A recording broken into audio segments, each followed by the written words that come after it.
Salut frères africains, aujourd'hui nous allons parler des peuls. Hey, tout le monde adore les peuls. Et je ne comprends pas cette magie-là qu'ils ont à être beaux les peuls. Mais d'où viennent-ils? Asseyez-vous bien. Les peuls sont aussi appelés les Fulani, les Poulo, les Fulfulbe ou les Fulbe.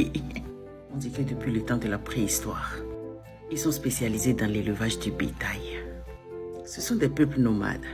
Quand bien même certains se sont installés dans l'histoire et ont créé le royaume qu'on appelle Sénégal. C'était dans les limites du Mali, dans l'histoire. Il y a plusieurs petits groupes de peuls. Il y a plusieurs peuls, je dirais. Mais on les rassemble en deux grands groupes, suivant le fleuve Niger.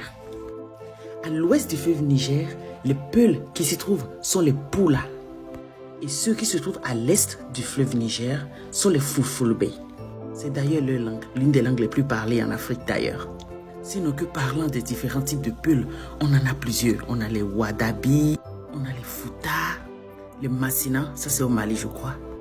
En Guinée, je crois que c'est les Fouta Diallo. Ils sont à Sokoto, au Nigeria. Les Adamawa du Cameroun. Les autres, ils sont nomades en général. Maintenant, parlant de leur origine, nous allons les regrouper en deux grandes philosophies.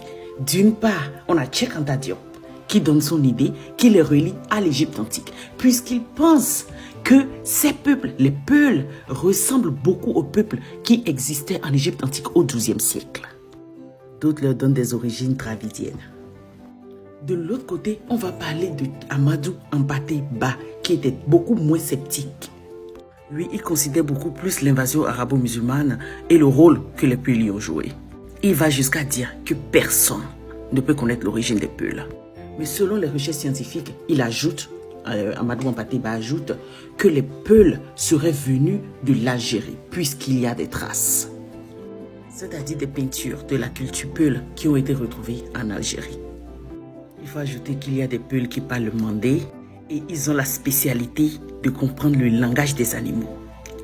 Et ils sont aussi très forts en matière de communication tégumentaire. Oh, les cicatrices, les tatouages, ils sont très bien là-dedans.